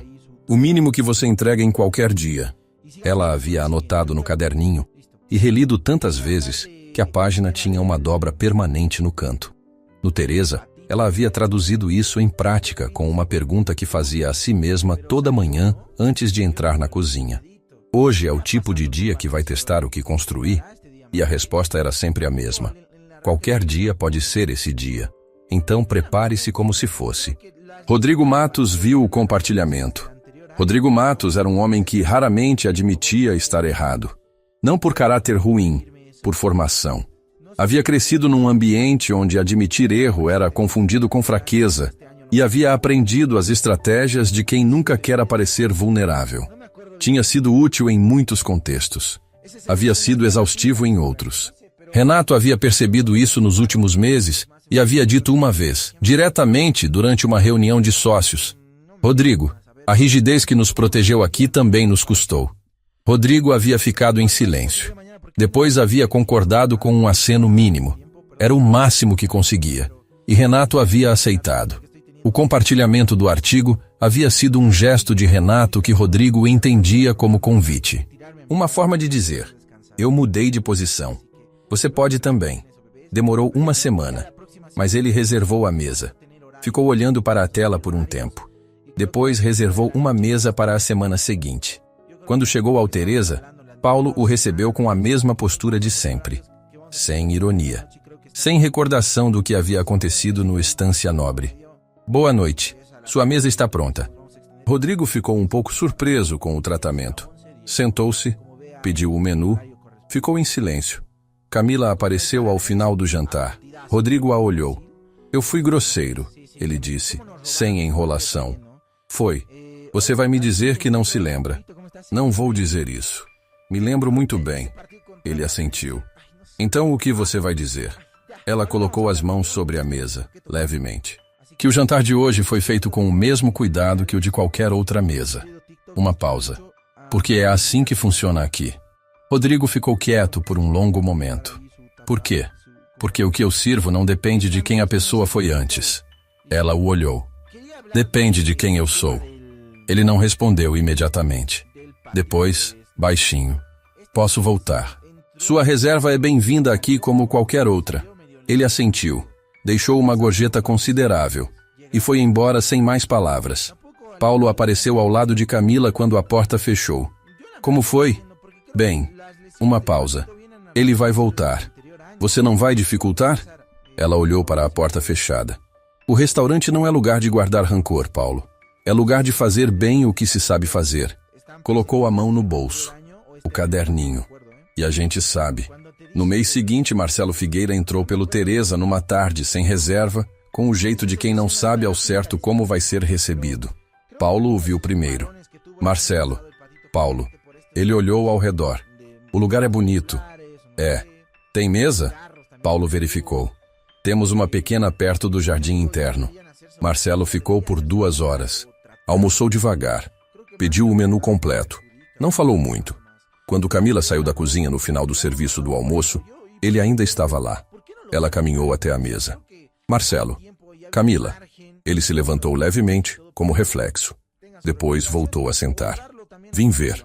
E? Ele olhou ao redor. Para as mesas de madeira clara. Para os clientes que conversavam em tom baixo. Para o jardim interno que dava entrada de luz natural. Você fez o que disse que ia fazer. Fiz. E do jeito que disse que ia fazer. Tentei. Ele ficou quieto. Eu não fui justo com você. Ele disse por fim. Não foi. Eu sabia, em algum momento, que você não era simplesmente novata. Ele mexeu no guardanapo sobre a mesa. Mas o sistema do restaurante, e eu, funcionávamos de um jeito que não havia espaço para isso. Eu sei. Por que você ficou? Já respondi isso antes. Uma pausa. Estava aprendendo. Com a minha injustiça também? Com tudo.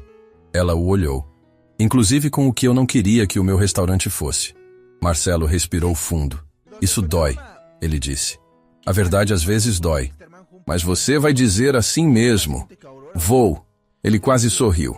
Você falou numa noite que um dia a distinção entre ter razão e ter poder ia importar para mim também. Ele a olhou. Estava certa. Camila ficou quieta. Me conta, ela disse. E Marcelo contou que depois que Camila saiu, o Estância Nobre havia passado por uma auditoria interna solicitada pelos sócios.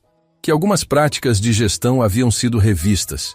Que ele havia sido questionado sobre episódios de tratamento inadequado a funcionários.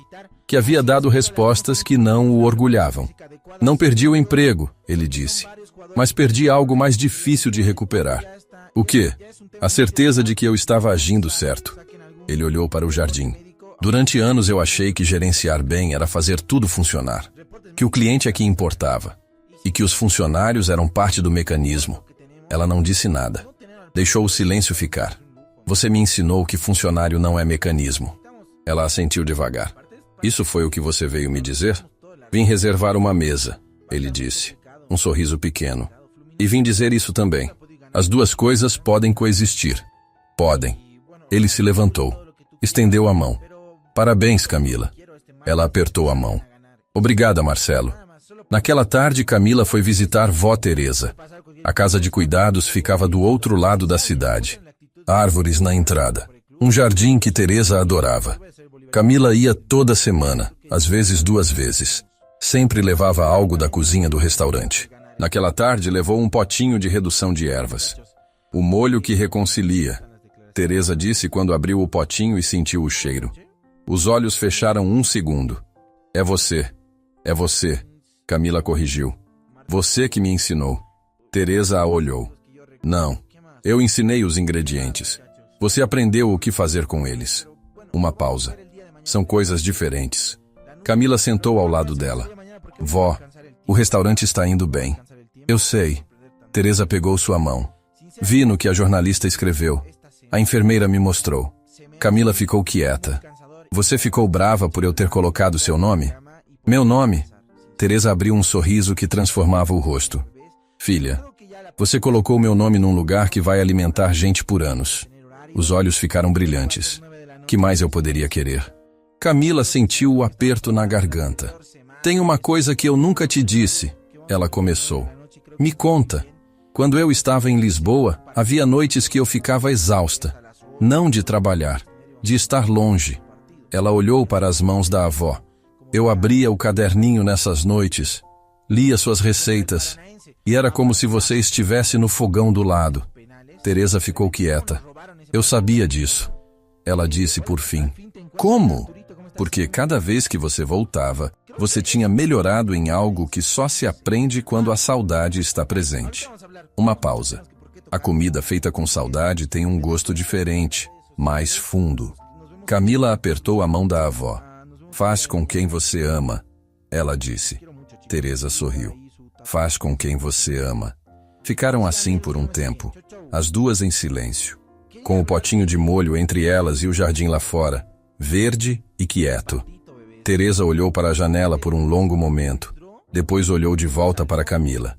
Você sabe o que eu penso toda vez que você abre a porta aqui? Ela disse. O que, vó? Que valeu. Teresa apertou os dedos dela. Cada prato que eu fiz, cada tarde que passamos juntas, cada receita que eu não soube explicar direito, mas você entendeu assim mesmo. Uma pausa. Valeu porque chegou até você e porque você fez alguma coisa com isso. Camila ficou olhando para as mãos da avó. 60 anos de fogão naquelas mãos. 60 anos de tempero e paciência. Você sabe que o restaurante tem o seu nome, ela disse. Sei. Teresa sorriu. E que o nome mais importante ali não está no letreiro. Qual é? O de quem faz a comida. Ela tocou o rosto da neta. O de quem carrega o caderninho. E aquele silêncio era o tipo que não precisava de nenhuma palavra para dizer tudo. 2 meses depois da abertura, o Teresa foi convidado a participar de um fórum sobre gastronomia e empreendedorismo. Camila aceitou. Era um evento grande. Auditório cheio. Pessoas de vários setores. Chefes, empresários, jornalistas, estudantes de gastronomia. O moderador havia lhe dito antes de subir ao palco. 20 minutos. Fale sobre o que você quiser dentro do tema empreendedorismo e identidade. Ela havia agradecido e não havia perguntado mais nada. 20 minutos era muito tempo se você não tivesse nada a dizer. E pouco tempo se você tivesse muito. Ela tinha muito. Havia passado os dias anteriores não preparando o discurso, mas escolhendo o que não dizer. A edição havia sido o trabalho real. O caderninho estava na bolsa. Ela o colocou na mesa do palco não porque precisasse ler, mas porque era o tipo de objeto que muda a presença de quem o carrega. Um lembrete físico de onde veio. Renato Cavalcante estava na plateia. Ela o viu quando subiu ao palco. Não havia combinado de aparecer. Ela não havia convidado. Mas estava lá, na 5ª fileira, com o olhar que ela havia aprendido a reconhecer. O olhar real, não o performático. Camila colocou o caderninho na mesa ao lado do microfone. Respirou. E começou. Há alguns meses, Um homem que eu acabara de conhecer me olhou por cima da mesa e disse que eu era um desperdício. Ela não olhou para a quinta fileira. Ele não quis ser cruel dessa vez. Estava tentando fazer um elogio. Uma pausa. Mas o que ele revelou, sem querer, é algo que muita gente carrega. A ideia de que o lugar que você ocupa define o quanto você vale. Silêncio no auditório. Eu era garçonete. Isso era o que ele via. Ela colocou a mão no caderninho. O que ele não via era que o caderninho que eu carregava no bolso tinha receitas, prêmios, anos de trabalho em cozinhas que ele teria respeitado imediatamente se soubesse. Uma pausa. E esse é exatamente o problema. Ela caminhou levemente pelo palco. Precisamos de validação do lugar que ocupamos para que nosso valor seja reconhecido. Ela parou. Ou o valor existe antes do lugar. Silêncio. Vó Teresa nunca teve diploma, nunca teve prêmio, nunca apareceu em nenhuma publicação. Ela olhou para o fundo do auditório. Mas tudo que eu sei, tudo que está nesse caderninho, veio dela. De mãos que nunca foram fotografadas, de receitas que nunca foram publicadas, de uma mulher que cozinhava não para ser reconhecida, mas porque sabia que era o que ela tinha de melhor para oferecer. Ela abriu o caderninho. Leu em voz alta a frase da última página. Faz com quem você ama. Fechou. Levei isso para Lisboa. Levei para uma cozinha com prêmio internacional. Levei para uma mesa de garçonete sendo ignorada por um milionário. Uma pausa. E trouxe de volta para uma rua com árvores e 12 mesas que se chamam Teresa. Alguém na plateia começou a aplaudir devagar. Logo mais gente. Ela esperou. Quero falar para 2 grupos de pessoas. Ela olhou para a plateia. Primeiro para quem foi invisível. Para quem trabalhou muito, soube muito, carregou muito. E foi ignorado porque o lugar que ocupava não correspondia ao que sabia. Eu quero dizer que o lugar é temporário. O que você sabe não é. Uma pausa. O caderninho existe antes da cozinha. A cozinha vem depois. E quando a cozinha vier, e vai vir, o que você acumulou vai estar lá inteiro, pronto para ser usado. Havia pessoas na plateia que ela não conhecia, mas que ela via. A mulher na 12ª fileira que estava com os braços cruzados e o maxilar tenso, como quem se protege de algo. O homem jovem perto da saída lateral que anotava sem parar. A chefe de jaleco branco que havia ouvido sobre o evento e aparecido sem inscrição e ficado em pé no fundo porque não havia mais cadeiras. Camila havia falado para elas. Para cada uma dessas pessoas que o auditório não via individualmente, mas que ela via porque havia aprendido a ver, na mesa do Estância Nobre, no ritmo de andar de quem carregava algo pesado, no sorriso que era uma máscara e no sorriso que era real. Isso era o que o salão havia ensinado. Que servir bem começa em ver bem. Silêncio absoluto. Eu sei como é carregar algo grande dentro de um avental pequeno. Sei como é ouvir que você não pertence a um lugar e continuar aparecendo de manhã porque você sabe que pertence. Sei como é quando alguém ri de uma aposta que você vai ganhar. E você guarda isso no peito não como raiva, mas como combustível silencioso. Ela fez uma pausa. Para quem está nessa posição agora, você não está errado sobre o que sabe. Você está apenas numa etapa onde ainda não é o momento. Mas o momento vem. Sempre vem. Segundo, para quem já esteve do outro lado. Ela não olhou para a 5ª fileira, mas todo mundo que conhecia a história entendeu para quem ela falava. Para quem riu de alguém antes de saber.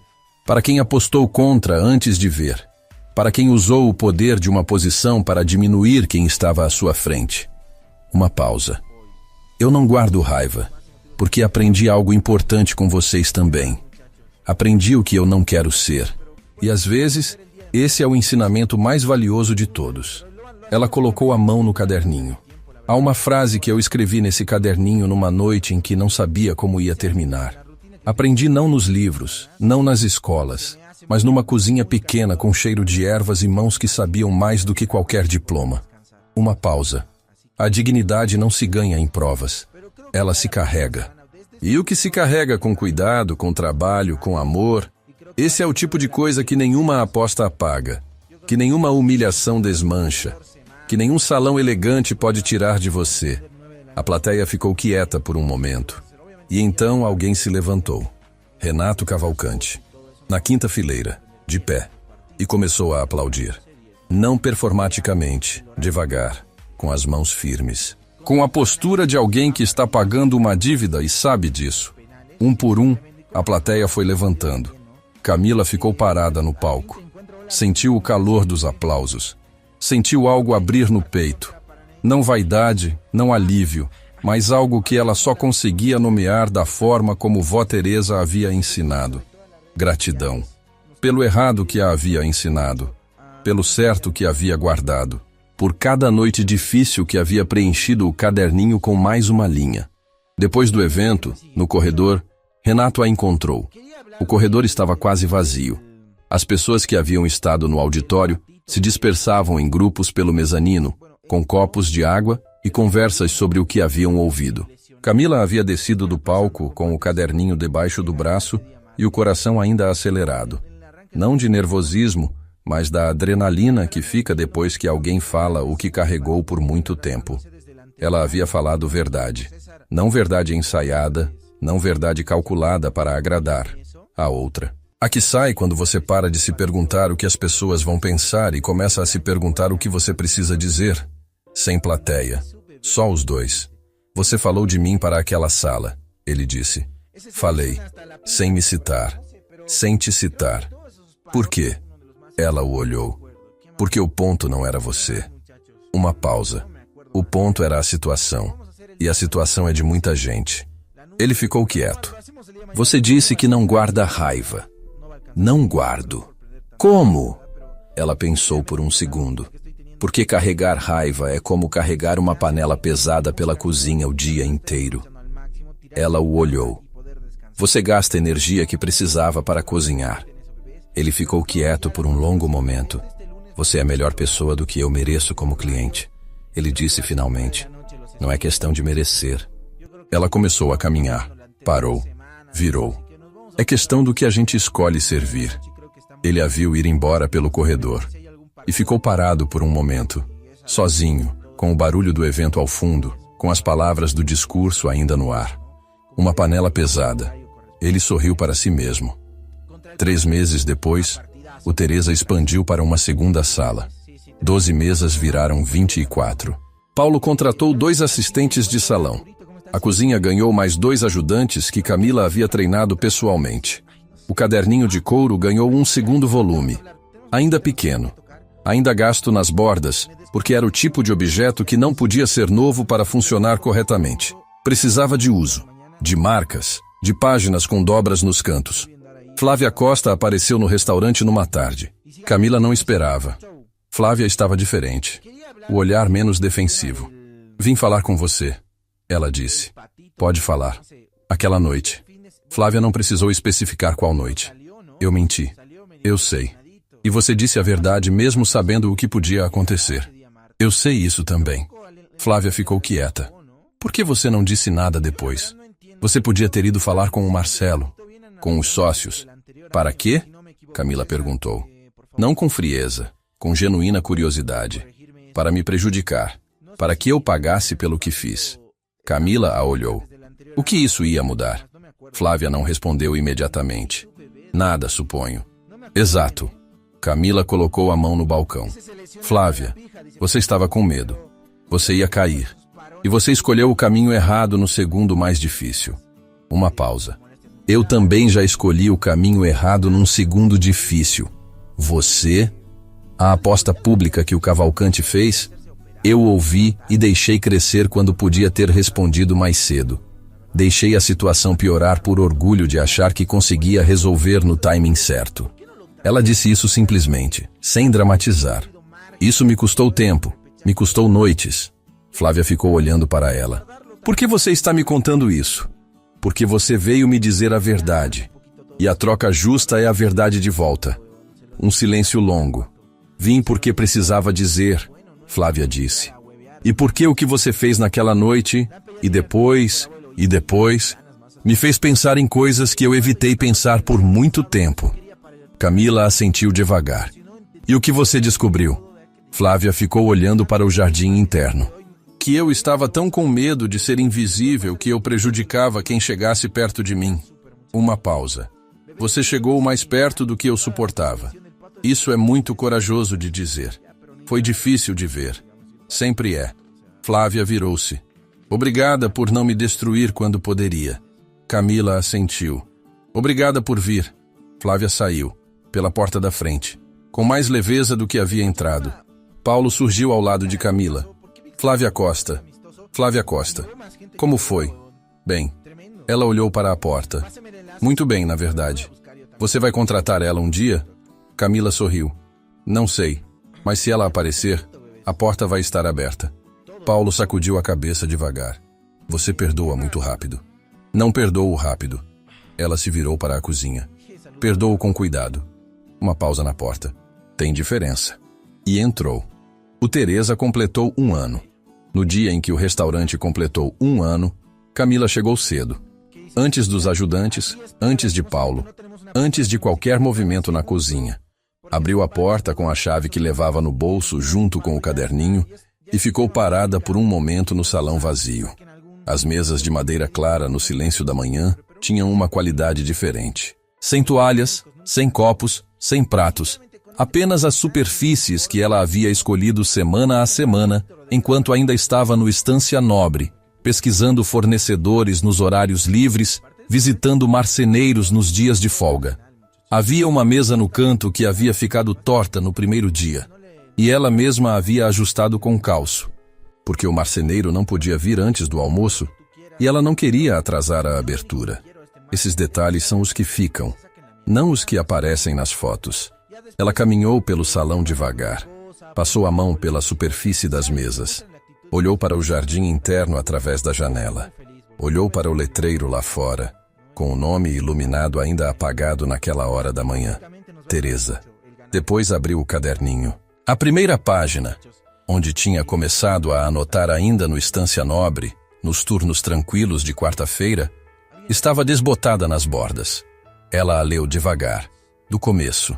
As observações sobre como os garçons caminhavam, sobre o que o silêncio de uma mesa costumava significar, sobre os momentos em que o serviço virava uma dança e os momentos em que virava um mecanismo.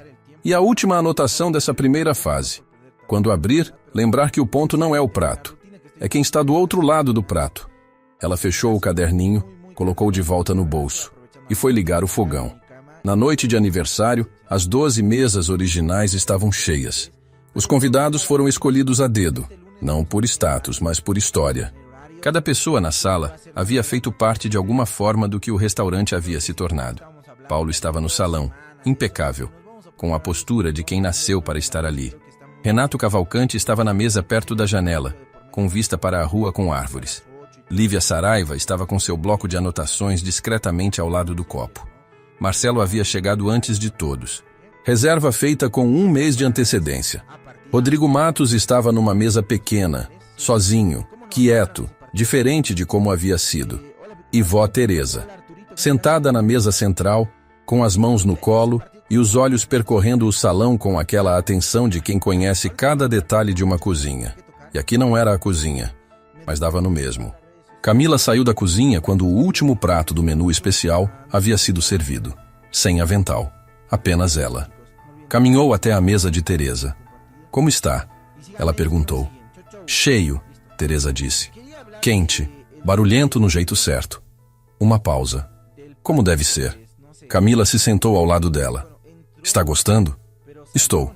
Teresa olhou para ela. Você está feliz? Camila olhou ao redor. Para Paulo recebendo alguém na entrada com seu sorriso tranquilo. Para Renato Cavalcante cortando algo no prato com atenção real. Para as conversas baixas, os copos levantados, a luz que caía do jeito certo. Para o caderninho de couro no bolso, que ela havia colocado por hábito mesmo sem o avental. Estou, ela disse. Teresa colocou a mão sobre a dela. Sua mãe teria gostado de ver isso. A mãe de Camila havia morrido quando ela tinha 18 anos. Não havia sido súbito. Havia sido o tipo de doença que dá tempo, que ensina a preparar, que mesmo assim não prepara. Havia sido nos meses que antecederam a escola de gastronomia. Camila havia ficado em dúvida sobre ir ou ficar. Foi a avó quem disse. Vai. Ela teria dito a mesma coisa. E Camila foi, carregando o que não tinha nome ainda. Aquela mistura de culpa e gratidão e saudade antecipada de algo que ainda estava acontecendo. A escola, Lisboa, o caderninho que encheu nos anos seguintes. Tudo havia crescido com aquele peso junto, e ao mesmo tempo, tudo havia crescido apesar dele. A mãe havia ensinado poucas receitas. Não era cozinheira como Teresa. Era do tipo que improvisava, que abria a geladeira com o que havia e inventava algo que funcionava. Não é técnica, ela dizia. É intenção. Camila não havia entendido isso completamente enquanto a mãe vivia. Havia entendido depois, aos poucos, da forma como se entende as coisas que a vida nos deixa como herança. Camila sentiu o aperto. Familiar. Aquele que vinha sempre quando a mãe era mencionada. Não dor aguda. Uma saudade que havia aprendido a carregar sem ser carregada por ela. Ela teria brigado com o Renato Cavalcante, Camila disse. Teresa riu. Um riso genuíno, fundo, do tipo que faz o ombro subir. Ela teria sim. Os olhos brilharam. Ela brigava com todo mundo que precisava. Camila sorriu. Herdei isso dela. Herdou. Teresa apertou sua mão. E foi o melhor que ela te deu. Mais tarde, naquela noite, quando os últimos convidados foram saindo e a equipe começava a organizar o salão, Paulo se aproximou de Camila com um envelope. Chegou hoje. Eu esqueci de te dar mais cedo. Ela abriu. Era um cartão simples, sem papel timbrado, letra manuscrita.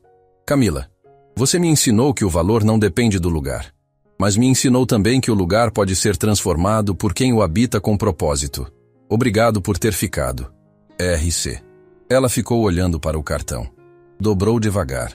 Guardou no bolso, ao lado do caderninho. Paulo esperava a reação. De quem? Ele perguntou. Cavalcante. Um silêncio. O que ele disse?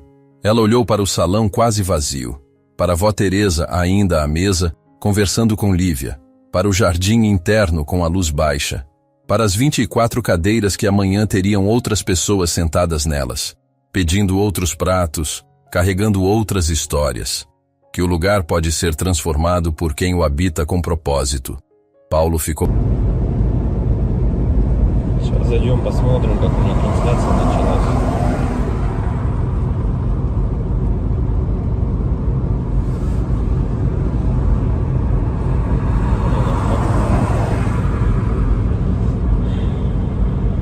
Если вот рассматривать, я говорю, задумываясь о том, что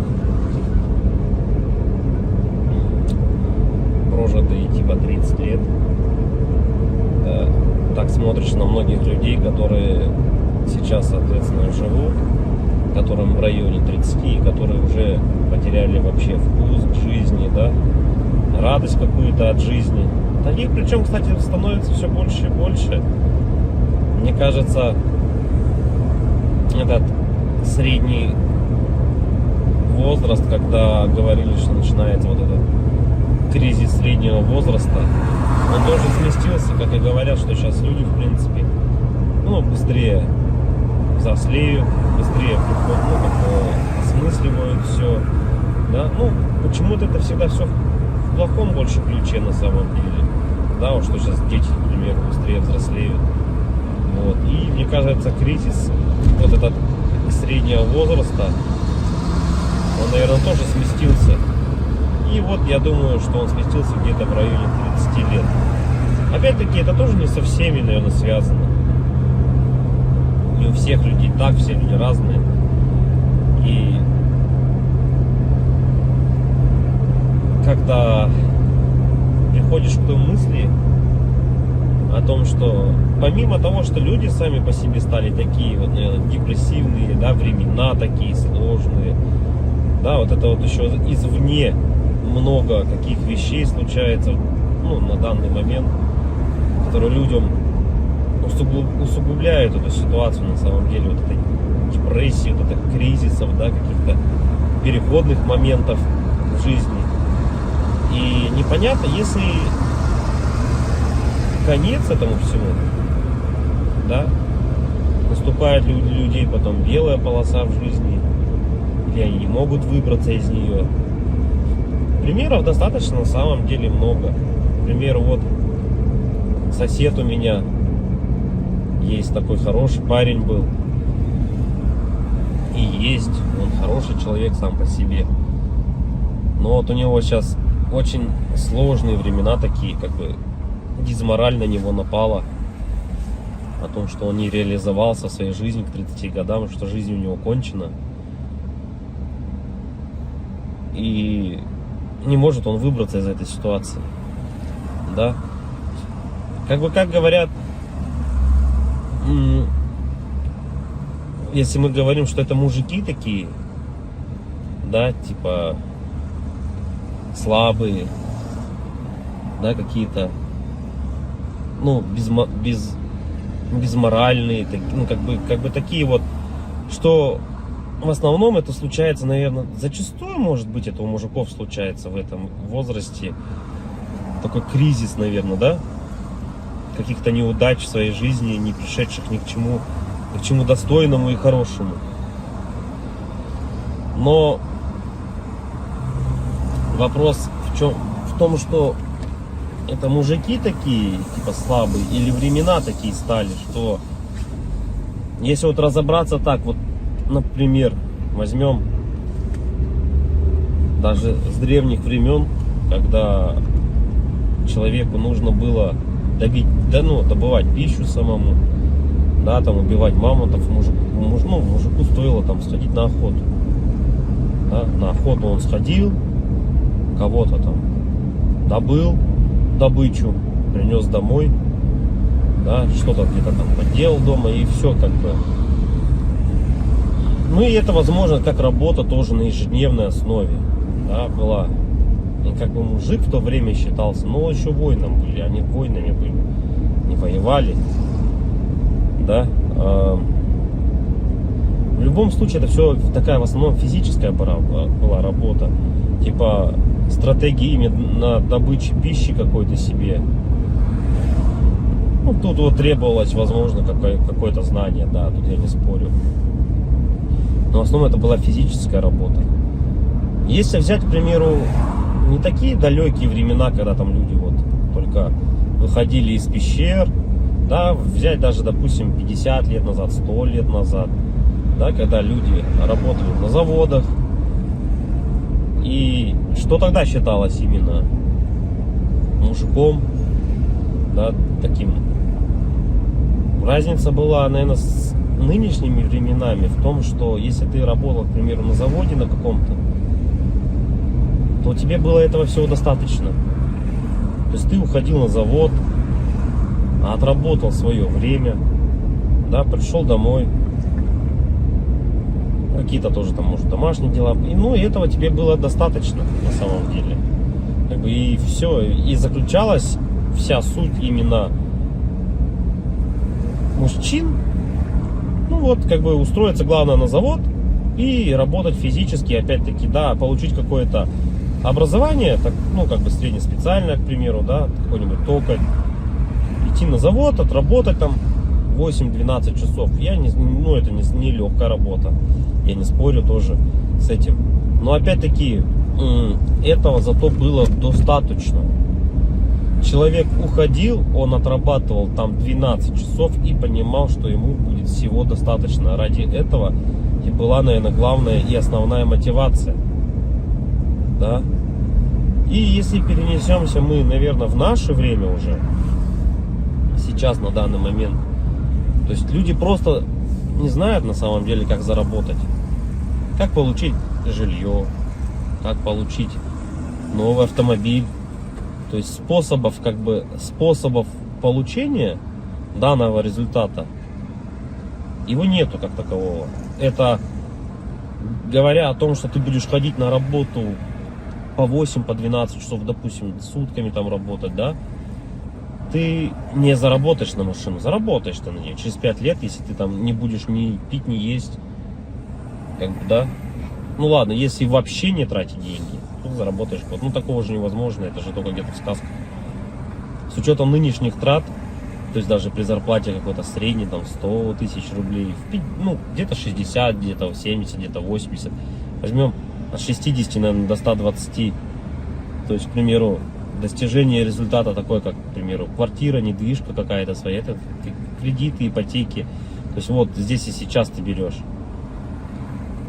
И залазя все глубже и глубже, то есть, как сказать, взял ты, к примеру, себе недвижимость, да, в ипотеку, пусть оно будет так.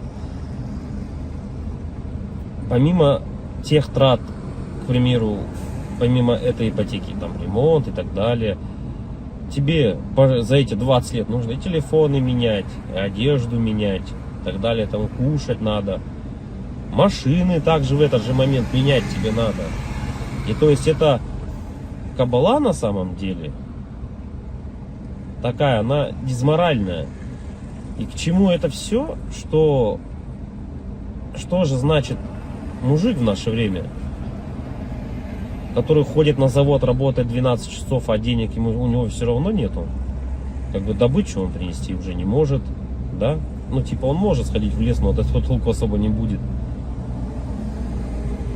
И, наверное, сам интернет, во-первых, расфорсил вот это вот все, то, что люди должны зарабатывать какие-то миллионы.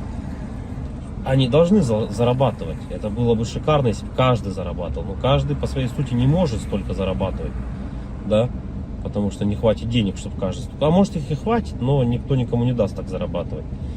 И вот возвращаясь, к примеру, к тому, что какая зарплата? 1300, наверное, должна быть в наше время, чтобы как бы себя, наверное, обеспечивать, да, хорошо, одному. И кто же тогда мужик в наше время? Типа, что он должен делать? Что он должен выполнять? Как бы, если он ходит на работу, но смысла от этого нету. Ну, как бы он есть, да, у тебя какой-то идет доход, но если его недостаточно.